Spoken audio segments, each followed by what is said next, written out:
आपके रास्ते में पुष्ट हो रही है, आगे बढ़ रहे हैं, वो कैसे मतलब महसूस करें कि हमारी शरणागति पुष्ट हो गई। सबसे पहली बात, शरणागति पुष्ट होने का लक्षण यह है कि हम जिनकी शरण में हैं उनकी स्मृति स्वाभाविक होने लगे। शरणागति का पहला लक्षण, क्योंकि संसार का चिंतन होने से भय रहता है, शोक रहता है, हर्ष होता है, नाना प्रकार के द्वंद्व प्रकट होते हैं। शरणागत निर्द्वंद होता है। कब? जब सतत भगवत स्मरण होता है। हम जिसकी शरण में है उसका स्मरण बढ़ने लगे, उसकी स्मृति में हमारा मन खींचने लगे अपने आप।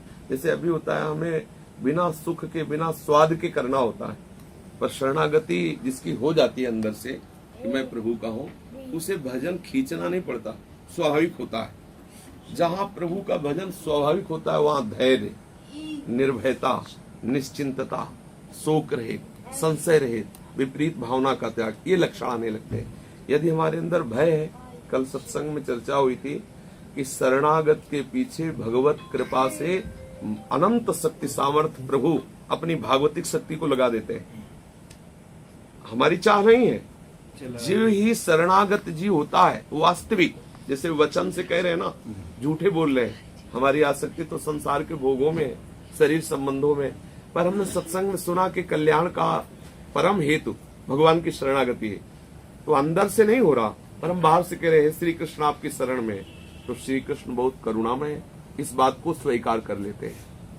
अंदर से सारा विषय प्रपंच भरा हुआ है, अंदर से संसार का राग भरा हुआ है, लेकिन वचन से उसने बोला कि हे श्री कृष्ण मैं आपकी शरण में हूं, तो श्री कृष्ण स्वीकार कर लेते हैं।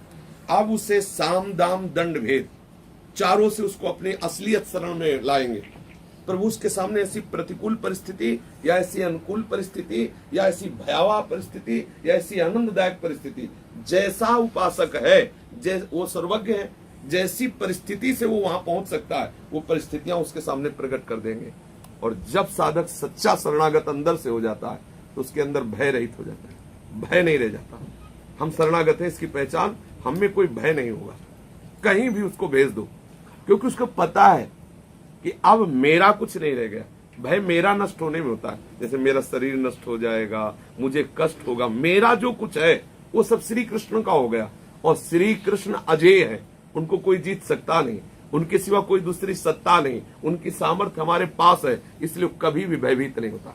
जब आपके अंदर निर्भयता बढ़ने लगे, और वो तभी बढ़ेगी जब भगवत स्मरण बढ़ रहा। संसार का स्मरण निश्चित भय प्रदान करेगा। जहां संसार का राग, संसार का स्मरण है वहां भय है, और जहां श्री कृष्ण का स्मरण है वहां निर्भयता है। फिर शोक रहित होना, किसी भी तरह का कोई शोक उसके हृदय को स्पर्श नहीं कर सकता, क्योंकि उसको पता है कि हाँ सर्व सामर्थ्य, सर्व वस्तु स्वरूप, सर्वानंद स्वरूप, सर्वाधार, सर्वनियंता, सर्वाध्यक्ष प्रीतम हमारे हैं। जो भी नष्ट हो रहा है उससे उसको कोई शोक होने वाला नहीं, क्योंकि नाशवान का कोई भी नाश रोक नहीं सकता और अविनाशी का नाश हो नहीं सकता। इस सत्य वस्तु का ज्ञान शरणागत को हो जाता है, इसलिए वो कभी शोक नहीं करता। न सोचति न कांक्षति, कोई शोक नहीं और कोई आकांक्षा नहीं, क्योंकि पूर्णानंद स्वरूप श्री कृष्ण उसके प्रीतम है, इसलिए कोई आकांक्षा नहीं रह जाती। निश्चिंत, अब उसे कोई चिंता नहीं सताती। जब चिंता सताने लगे तो समझना शरणागति में बाधा प्रकट हो रही। शरणागति की भी कोटि होती है। जब संपूर्ण शरणागति हृदय में उतरेगी तो आप निश्चिंत हो जाएंगे। एक घटना है, दुर्योधन ने दुर्वासा जी को प्रसन्न कर लिया। दुर्वासा जी ऐसे महात्मा है कि इनको प्रसन्न करना बड़ा कठिन है। 4 महीने दुर्योधन के पास रुके और उसने सम्यक सावधान होकर उनकी सेवा की। बड़े विचित्र महात्मा है, बिगड़ जाए तो किसी को भी श्राप दे देते हैं। बड़े विचित्र महात्मा, प्रसन्न हो जाए तो जो चाहे वरदान दे सकते हैं। तो जब 4 महीना चतुर्मासा पूर्ण हुआ तो दुर्योधन से कहा, तुम्हारी सेवा से, तुम्हारी सावधानी से बहुत प्रसन्न, क्या चाहते हो? तो दुर्योधन के मन में द्वेष था पांडवों से, और भक्त से द्वेष करने वाला चाहे जिसकी सेवा करे वो नाश से नहीं बच सकता, ये पक्की बात। यदि भक्त से द्वेष करता है और वो परम पद में विराजमान हो तो उसको भी भ्रष्ट होना पड़ेगा, कहीं भी उसको शांति नहीं मिलेगी। ऐसी स्थिति आ जाएगी, चाहे जितना बड़ा तपशाली हो, चाहे जितना प्रभावशाली हो, चाहे जितने बड़े महात्मा का संग कर ले, अगर वो किसी भक्त का द्रोह करेगा तो निश्चित उसका नाश हो जाएगा, निश्चित वो क्लेशित और अशांत होगा। दुर्योधन ने दुर्वासा जी को प्रसन्न कर लिया। बड़ी महिमा है दुर्वासा जी की। भगवान श्री कृष्ण भी इनको पूजते हैं। कई जगह हमने ऐसा शास्त्रों में पढ़ा, दुर्वासा जी से महिमाशाली है। श्री दुर्वासा जी से वरदान प्राप्त करने के बहाने उसने कहा कि महाराज 4 महीना हमारे यहाँ सेवा स्वीकार की, हमारी इच्छा है कि हमारे बड़े भ्राता युधिष्ठिर है, बड़ी चालबाजी से।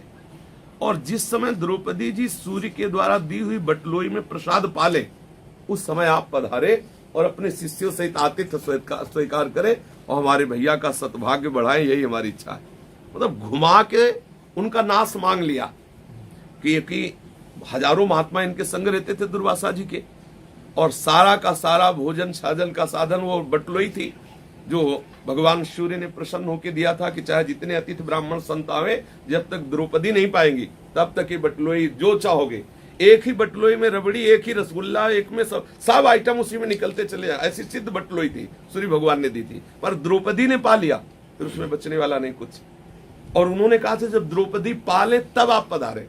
दुर्वासा जी की 4 महीना सेवा का फल ये मांगा।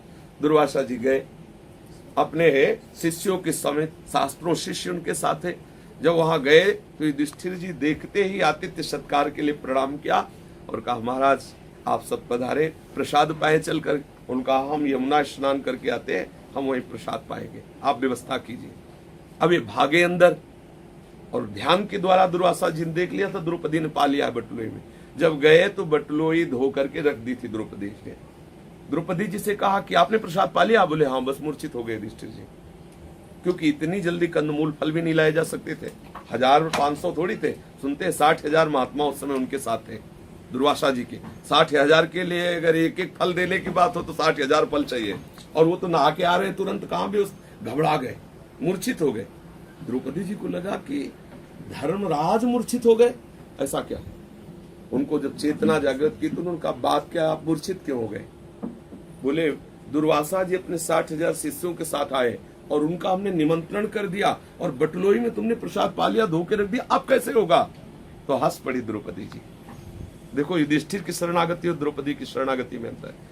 द्रौपदी जी ने कहा जो अनंत जीवों का भरण पोषण करता है वो श्री कृष्ण मेरा है, और उस पर तुम्हें विश्वास नहीं, इस बटलोई पर विश्वास। तुम मूर्छित हो गए केवल इस बात से, तुम्हारी बुद्धि श्री कृष्ण की तरफ नहीं गई कि हमारे प्रीतम अनंत ब्रह्मांडों के जीवों का पालन पोषण करने वाले एक बटलोई को लेकर आप मूर्छित हो गए। आप निराश मत होइए। और जे ही द्रौपदी जी ने ध्यान किया तो पीताम्बर फहराते हुए 9 किशोर लाडले आ रहे, कृष्णा आ गए, प्रभु आ गए। अब देखो बात बाद में करना, पहले हमें कुछ पवाव भूख लगी। बोले समस्या पे समस्या, समस्या इसी भोजन की तो हो रही है। बोले हम कुछ सुनने वाले नहीं, बात तब सुनेंगे, पहले भोजन। बोले प्रभु इस समय कुछ नहीं। बोले ले आओ बटलोई। बोले वो धो के रख दिया। बोले तुम लाओ तो, कर तुम अकर तुम अन्यथा कर तुम सर्वसमर्थ। क्या एक पतिव्रता पत्नी के द्वारा मार्जन किए हुए पात्र में जूठन रह सकती है क्या? कोई दलिद्र हो, ग्रामीण तो रह सकती, राजरानी है और किसी स्त्री से प्रकट नहीं हुई, यज्ञ से प्रकट हुई है। श्री द्रौपदी जी देवी है, कोई साधारण नारी थोड़ी है। और बटलोई वरदान से युक्त है कि द्रौपदी के पाने के बाद उसमें कुछ बचेगा नहीं। 2 बातें, एक पतिव्रता के द्वारा मार्जन किए हुए पात्र में जूठा कैसे रह सकता है, और एक देवता के द्वारा आशीर्वाद देने वाली बात कि आप द्रौपदी के पाने के बाद उसमें कुछ नहीं बचेगा, तो उसमें शीत कहां से बच गया? उसमें कैसे बटलोई? यही है कर तुम अन्यथा कर तुम। ठाकुर ने कहा इसमें एक शीत लगा हुआ है, निकाला और कहा ये शीत तो पूरे विश्व को तृप्त करने में समर्थ है। और ठाकुर जी ने पाया, जे ही पाया तो वहां जितने महात्मा थे सबके यहाँ फुल एकदम, मतलब एक कुल्ला जल भी पीने की सामर्थ्य नहीं रही। भगवान ने भीमसेन से कहा जाओ दुर्वासा जी को लाओ। बोले महाराज व्यवस्था तो है नहीं। बोले तुम जाओ उनसे कहो कि चलो पंगत बिल्कुल लगने के लिए तैयार है, आप आओ। दुर्वासा जी के पास गए तो वहां उबा सासी चल रही थी। भगवान तो सर्वसामर्थ्य। दुर्वासा जी से कहा कि खीर पकौड़ी रसगुल्ला सब तैयार, महाराज पधारो। तो उन्होंने कहा जो चाहो वरदान ले लो, भोजन की मत कहो, इस समय थूक लेने की भी सामर्थ्य नहीं जो मुंह में आ रहा है। भगवान तो भगवान है ना, ऐसा कर दिया कि महात्मा सब दुर्वासा जी ने जब कहा कोई वरदान मांग लो लेकिन भोजन, बोले शिष्य ने कहा नहीं, गुरु जी तो कुछ पा भी सकते हैं, हमारी तो बिल्कुल सामर्थ्य पाने के लिए। भीम ने कहा कि जिस हेतु से दुर्योधन ने यहां भेजा था उस हेतु को वो प्राप्त हो जाए। दुर्योधन ने भेजा था कि ऐसे में दुर्वासा ऋषि के श्राप से पांडवों का नाश हो जाएगा। तो दुर्वासा जी ने कहा तथास्तु। देखा श्री द्रौपदी जी की शरणागति चीरहरण के बाद जो हुई बड़ी ठोस हुई। श्री कृष्ण के सिवा अन्य आश्रय नहीं। तो निश्चिंतता तभी बढ़ेगी जब हमारी शरणागति होगी। शरणागति का लक्षण निश्चिंतता। हर घटना में हमें श्री कृष्ण याद आ जाने चाहिए।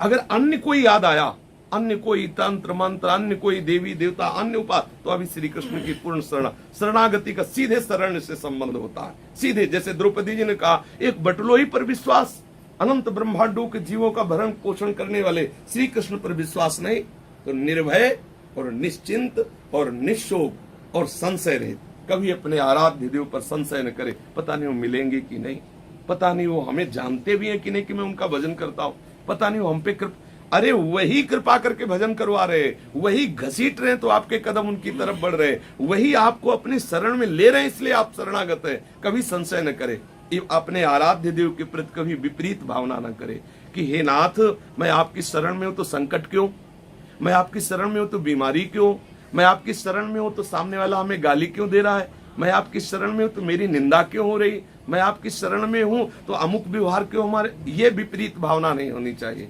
शरणागत में 5 बातें बढ़ने लगती: निर्भय, निश्चिंत, निशोक, संशय रहित और विपरीत भावना का त्याग, अर्थात श्री कृष्ण अनुकूल्यन और सतत स्मरण, अखंड तैल धारावत, अव्यावृत भजनात्। जैसे विषयी पुरुष विषय का चिंतन करता है, लोभी पुरुष धन का चिंतन करता है, ऐसे वो अपने आराध्य देव शरण्य का चिंतन करता है। यह है शरणागति का लक्षण।